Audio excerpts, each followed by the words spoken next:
Hello friends, welcome to the next session of non-ferrous metals and alloys.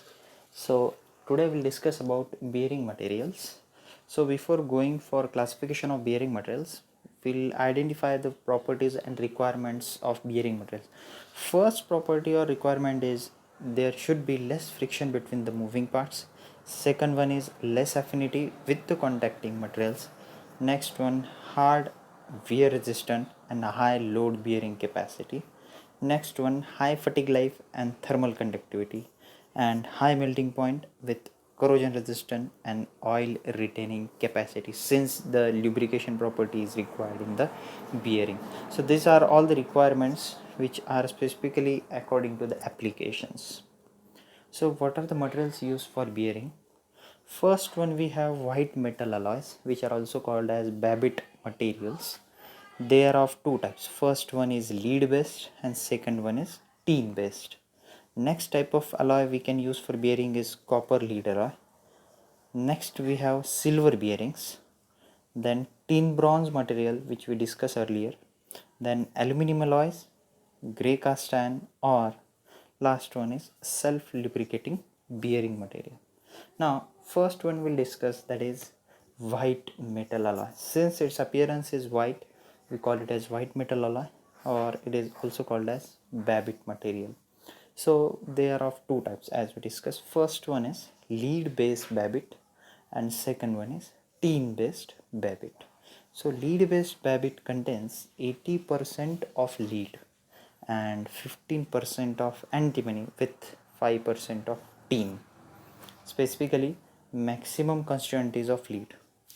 Next one we have is tin based, in that we have maximum constituent as 90% tin with 5% of antimony and just a small amount 5% of copper with a negligible amount of lead for machining capabilities. Next one, now in detail we'll discuss lead based alloys. This is the microstructure for lead based Babbitt. So these white crystals, that is, it looks like a square, or we call it as cuboids. So these are the cuboids of lead and antimony. And if you observe the pearl structure such as needle linings, it is nothing but the constituent of copper which provides the needle type of structure to this. So this floating cuboids provides the hard and strength to the material. So in this same properties are shown over here, that is Babbitts are nothing but the hard cuboids. So why the name Babbitt is provided?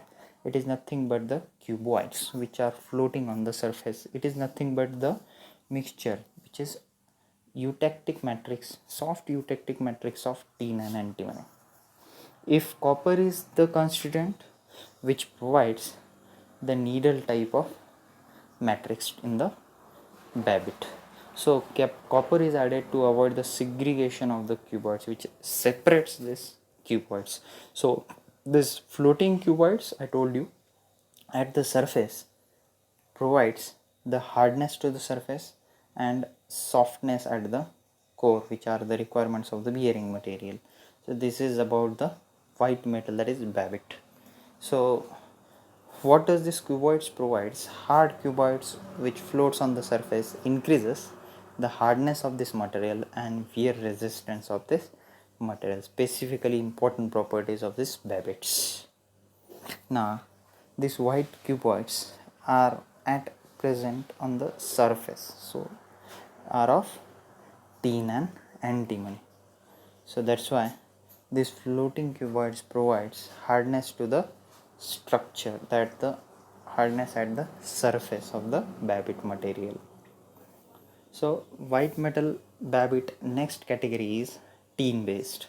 So tin based Babbitt provides more corrosion resistant and more lower carrying capacity compared with the lead based Babbitts. So application of this type of Babbitt is bearing for IC engines, for lathe machines, for milling machines, and for electric motors. So another type of bearing materials are copper lead based, which contains copper of 60 to 80% and 20 to 40% of lead and remaining amount of tin.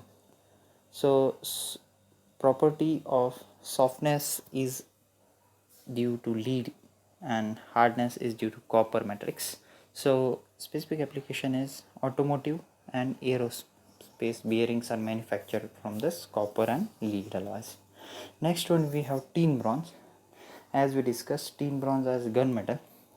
The constituent of gunmetal will remain the same as we discussed in the earlier bronzes, which provides a tough, hard and strong resistance to corrosion and specifically used for heavy load applications. Next one we have silver bearings, that is silver plated with the lead, which reduces the risk of seizure, that is cutting, and corrosion resistant and high fatigue strength is provided over there. So the silver bearings material is specifically used for aircraft materials or aircraft industries. Next one we have aluminum alloy, in that the constituent should be tin, copper, nickel, iron and silicon. This type of material is used for IC engine and connecting rods. Next one, grey cast iron, that is ferrous based material, which hardness is provided generally or specifically by flex, graphite flex, as we have discussed cast iron in much more detail. So this type of bearings are specifically used for refrigerators, compressors and railway coaches. Next one we have self lubricating bearing, in which have tin bronze, that is 9010, which is manufactured by Powder Meta and which provides retains the oil in pores. So that's why the pores which contained in the bearing provide the retaining of oils. So specifically this type of bearings are used for food and processing industries, that is paper industries as well. So this was about the bearing materials. So a short question on bearing materials can be asked in your examinations. So this type of bearing materials you have to remember with its some applications and constituents. Thank you for this session.